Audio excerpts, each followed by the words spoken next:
Hello friends, स्वागत है आपका मेरे यूट्यूब चैनल कम्पिटिटिव क्लासेज में। आज हम इस वीडियो में मौर्योत्तर काल से 40+ क्वेश्चन करेंगे। ये सभी क्वेश्चन बहुत ज़्यादा इंपॉर्टेंट है, लगभग हर एक एग्जाम में ये रिपीट होते आ रहे हैं। अगर आपने मेरे चैनल को अभी तक सब्सक्राइब नहीं किया तो आप इसको सब्सक्राइब कर लेना, ताकि मैं जो भी वीडियो अपलोड करूँ उसका नोटिफिकेशन सबसे पहले आपको मिल जाए। तो चलिए शुरू करते हैं आज की वीडियो को। पहला क्वेश्चन है, अंतिम मौर्य सम्राट बृहदत्त की हत्या कर किसने सुगवंश की स्थापना 185 ईसा पूर्व में की थी? इसका राइट आंसर आपको बताना है। इसका राइट आंसर है ऑप्शन ए, पुष्यमित्र। पुष्यमित्र ने अंतिम मौर्य सम्राट बृहदत्त की हत्या करके शुंग वंश की स्थापना 185 ईसा पूर्व में की थी। नेक्स्ट क्वेश्चन है, पुष्यमित्र शुंग मौर्य सम्राट बृहदत्त की राजकीय सेना में किस पद पर आसीन था? आपको बताना है मौर्य सम्राट बृहदत्त की राजकीय सेना में पुष्यमित्र शुंग किस पद पर आसीन था? तो इसका राइट आंसर है ऑप्शन ए, सेनापति। पुष्यमित्र शुंग बृहदत्त की राजकीय सेना में सेनापति था। अगला क्वेश्चन है, कन्नौ या कानव वंश का संस्थापक कौन था? तो इसका राइट आंसर है ऑप्शन ए, वसुदेव। वसुदेव ने शुंग वंश के शासक देवभूति की हत्या करके कन्नव वंश की स्थापना की थी। कन्नव वंश का अंतिम शासक सुशर्मा था। आपको ये याद रखना है। नेक्स्ट है, सातवाहन या आंध्र सातवाहन वंश का संस्थापक कौन था?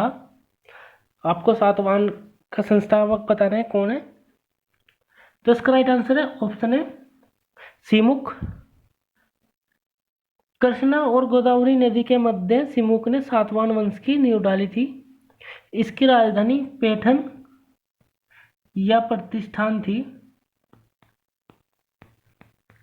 ये आपको याद रखना है। नेक्स्ट है, निम्नलिखित में से वह महानतम कुषाण नेता कौन था जो बौद्ध बन गया था? आपको बताना है वह महानतम कुषाण नेता कौन था जो बौद्ध बन गया था। तो इसका राइट आंसर है ऑप्शन सी, कनिष्ठ।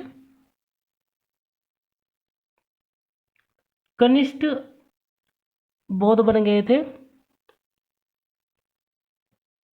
नेक्स्ट है, कुषाण काल के दौरान मूर्तिकला की गंधार शैली निम्नलिखित में किसका मिश्रण है? आपको बताना है जो मूर्तिकला की गंधार कला शैली है वह किसका मिश्रण है?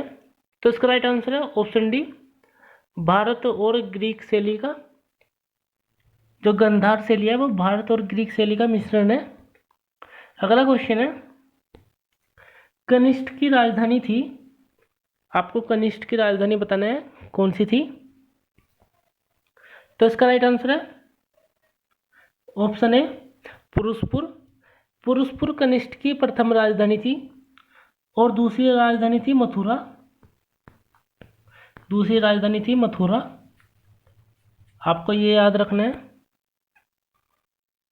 ये क्वेश्चन बहुत ज़्यादा इंपॉर्टेंट है। अगर आपने अभी तक मेरे चैनल को सब्सक्राइब नहीं किया तो आप इसको सब्सक्राइब कर लेना, और अगर आपको वीडियो अच्छी लगी थी तो आप इसको लाइक करना। अगला क्वेश्चन है, पुरुषपुर निम्नलिखित में से किसका दूसरा नाम है? आपको बताना है जो पुरुषपुर है उसका दूसरा नाम क्या है। तो इसका राइट आंसर है ऑप्शन सी, पेशावर। पुरुषपुर का दूसरा नाम पेशावर है। यह कनिष्ठ की राजधानी थी। नेक्स्ट क्वेश्चन है, चरक किसके राज्य चिकित्सक थे? आपको बताना है चरक किसके राज्य चिकित्सक थे। तो इसका राइट आंसर है ऑप्शन डी, कनिष्ठ के। चरक कनिष्ठ के राज्य चिकित्सक थे। अगला क्वेश्चन है, तक्षशिला के प्रसिद्ध स्थल होने का कारण था। आपको बताना है तक्षशिला प्रसिद्ध क्यों थी। तो इसका राइट आंसर है ऑप्शन सी, गंधार कला, तक्षशिला की गंधार कला प्रसिद्ध स्थल होने का कारण है। अगला क्वेश्चन है, भारत में सर्वप्रथम स्वर्ण मुद्राएं किसने चलाई? आपको बताना है भारत में सर्वप्रथम स्वर्ण मुद्राएं किसने चलाई। तो इसका राइट आंसर है ऑप्शन बी, इंडो-बैक्ट्रियन। इंडो-बैक्ट्रियन ने सर्वप्रथम भारत में स्वर्ण मुद्राएं चलाई। अगला क्वेश्चन है, किस संग्रहालय में कुषाणकालीन मूर्तियों का संग्रह अधिक मात्रा में है? इसका राइट आंसर आपको बताना है। इसका राइट आंसर है ऑप्शन ए, मथुरा संग्रहालय। मथुरा संग्रहालय में कुषाणकालीन मूर्तियों का संग्रह सबसे अधिक मात्रा में है। अगला क्वेश्चन है, निम्नलिखित में किसने सोने के सर्वाधिक शुद्ध सिक्के जारी किए? इसका राइट आंसर आपको बताना है। इसका राइट आंसर है ऑप्शन ए, कुषाण। कुषाणों ने सर्वाधिक शुद्ध सोने के सिक्के जारी किए।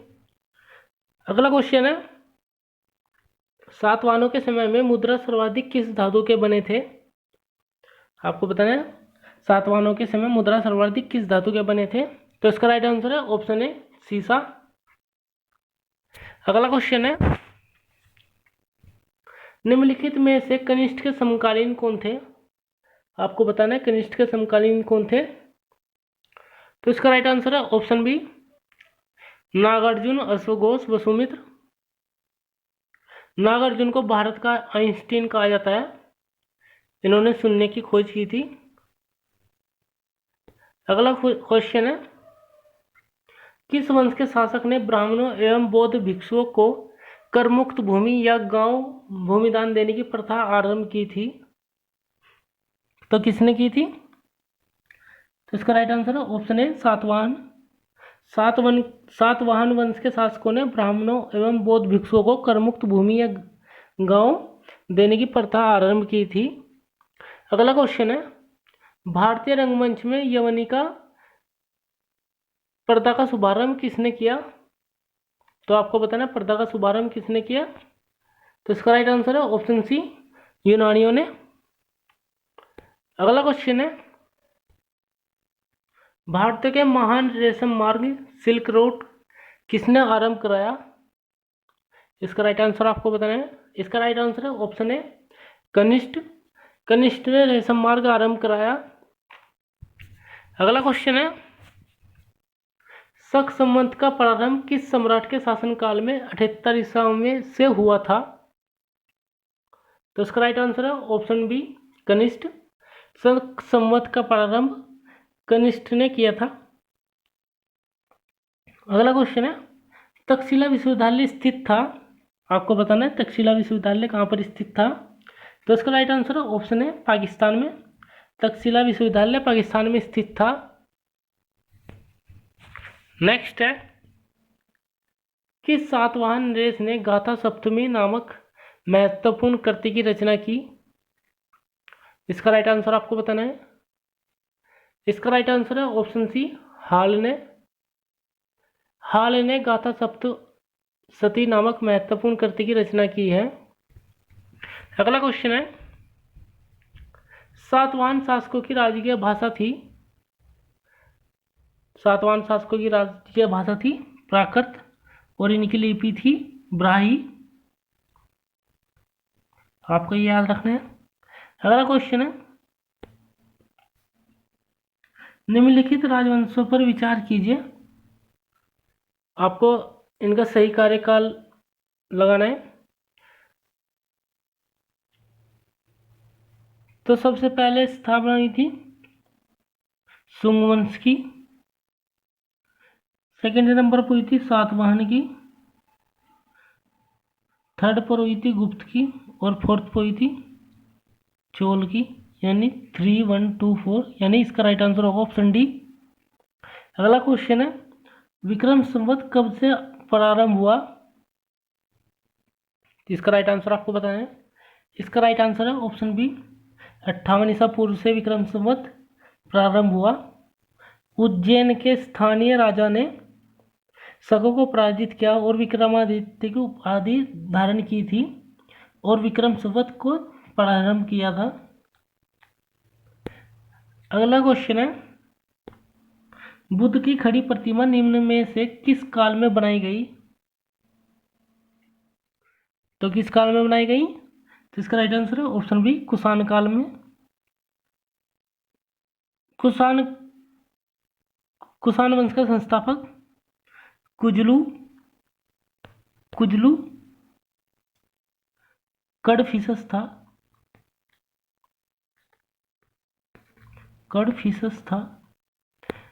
अगला क्वेश्चन है, किस चीनी जनरल ने कनिष्ठ को हराया था? आपको बताना है किस चीनी जनरल ने कनिष्ठ को हराया था। तो इसका राइट आंसर है ऑप्शन ए, पेन चाओ ने कनिष्ठ को हराया था। अगला क्वेश्चन है, उत्तरी तथा उत्तरी पश्चिमी भारत में सर्वाधिक संख्या में तांबे के सिक्कों को जारी किया था। तो किसने किया था उत्तरी और उत्तरी पश्चिमी भारत में सर्वाधिक संख्या में तांबे के सिक्कों को? तो इसका राइट आंसर है ऑप्शन बी, कुषाणों ने। अगला क्वेश्चन है, जो कला शैली भारतीय और ग्रीक यूनानी शैली का सम्मिश्रण है उसे कहते हैं। तो इसका राइट आंसर है ऑप्शन सी, गंधार। अगला क्वेश्चन है, प्राचीन भारत का महान व्याकरण पतंजलि किसका समकालीन था? तो आपको बताना है पतंजलि किसका समकालीन था। तो इसका राइट आंसर है ऑप्शन डी, पुष्यमित्र शुंग का। अगला क्वेश्चन है, किस राजा के शासनकाल में ईसाई धर्म प्रचारक सेंट थॉमस भारत आया था? तो इसका राइट आंसर है ऑप्शन सी, गोंदा फिनस के शासनकाल में ईसाई धर्म प्रचारक सेंट थॉमस भारत आया था। सेंट थॉमस की हत्या मयालपुर में, जो कि कहाँ पर था, कर्नाटक में, हत्या कर दी गई थी। अगला क्वेश्चन है, सर्वप्रथम भारत में विशुद्ध संस्कृत भाषा में लंबा अभिलेख किस राजा द्वारा जारी किया गया? तो इसका राइट आंसर है ऑप्शन बी, शक राजा रुद्रदमन द्वारा विशुद्ध संस्कृत भाषा में लंबा अभिलेख जारी किया गया। अगला क्वेश्चन है,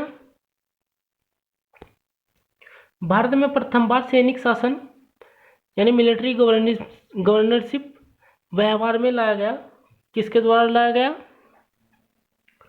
तो इसका राइट आंसर है ऑप्शन ए, ग्रीकों द्वारा। भारत में प्रथम बार सैनिक शासन ग्रीकों द्वारा व्यवहार में लाया गया। अगला क्वेश्चन है, प्राचीन काल के भारत पर आक्रमण के संबंध में कौन सा सही कालानुक्रम है? तो सबसे पहले किसने आक्रमण किया?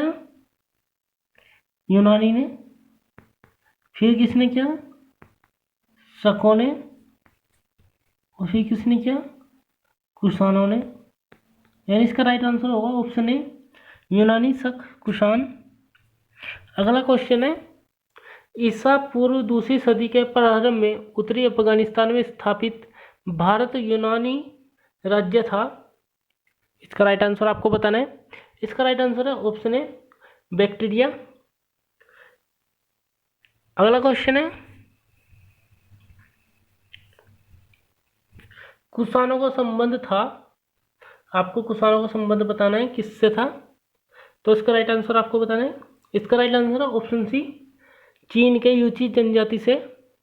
कुषाणों का संबंध चीन के यूची जनजाति से था।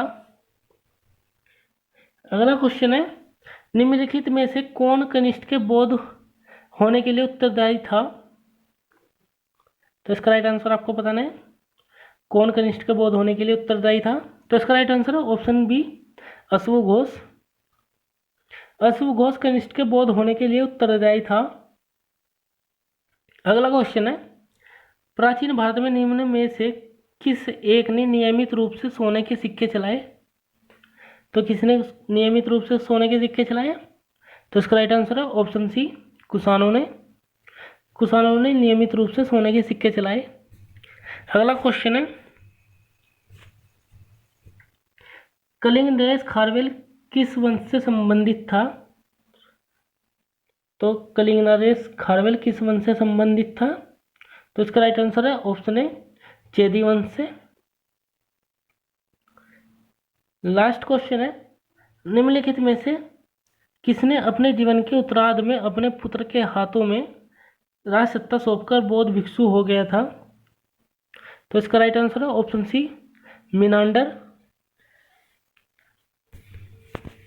अगर आपको वीडियो अच्छी लगी तो आप इसको लाइक करना, अपने दोस्तों में शेयर करना और चैनल को जरूर सब्सक्राइब कर लेना। Thank you.